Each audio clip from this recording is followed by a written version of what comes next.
It's week 25 of A Year of Wisdom. Let's get to reading.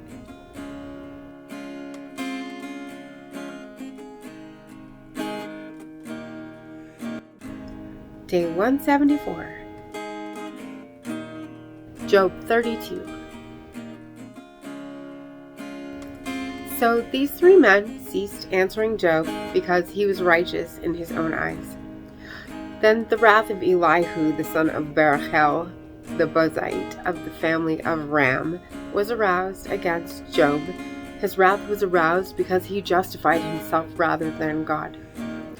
Also, against his three friends, his wrath was aroused because they had found no answer and yet had condemned Job. Now, because they were years older than he, Elihu had waited to speak to Job. When Elihu saw that there was no answer in the mouth of these three men, his wrath was aroused. So Elihu, the son of Barachel, the Buzite, answered and said, I am young in years, and you are very old. Therefore I was afraid and dared not declare my opinion to you. I said, age should speak, and multitude of years should teach wisdom. But there is a spirit in man, and the breath of the Almighty gives him understanding.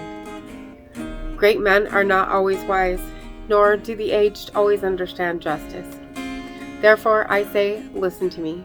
I also will declare my opinion. Indeed, I waited for your words. I listened to your reasonings while you searched out what to say. I paid close attention to you.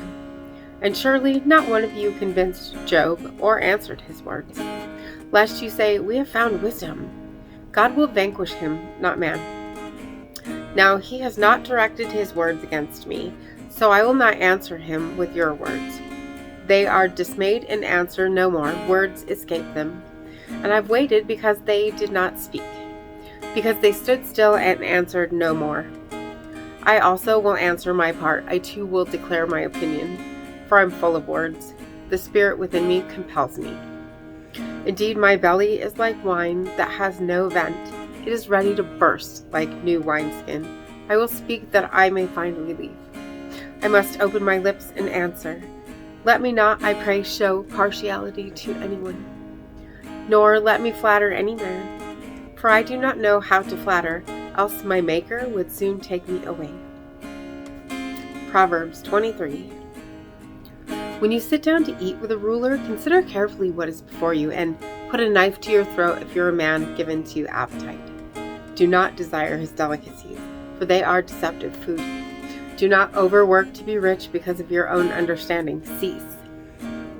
Will you set your eyes on that which is not? For riches certainly make themselves wings.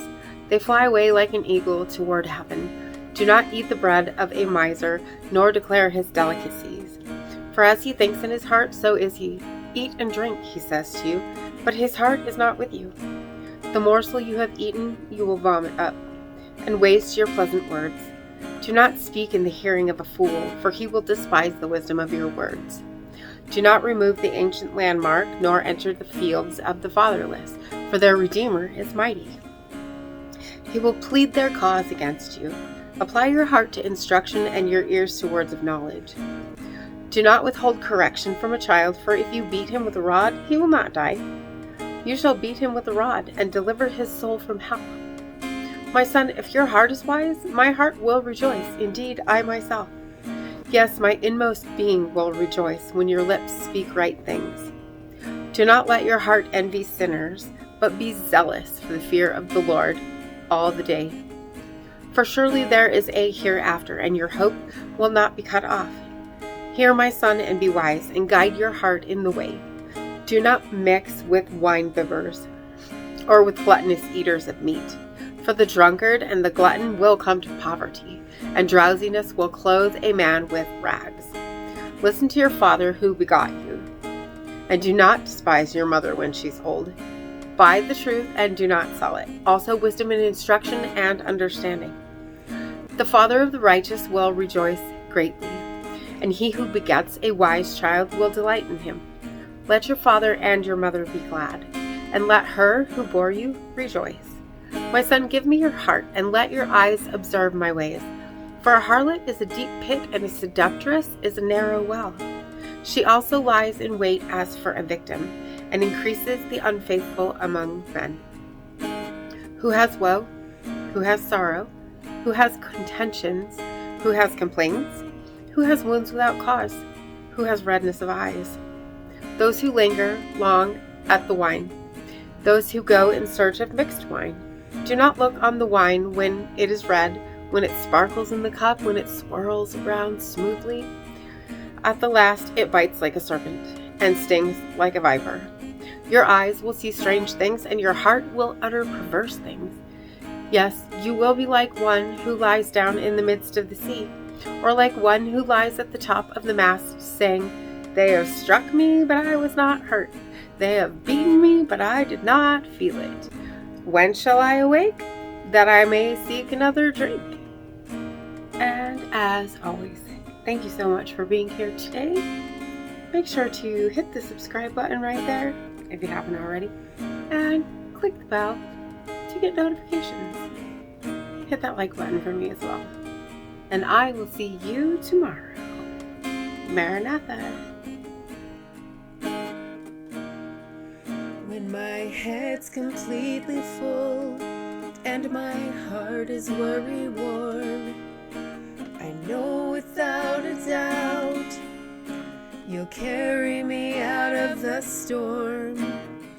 I'm standing at the crossroads, I'm lost without a clue. I need a big pink neon sign to show me what to do.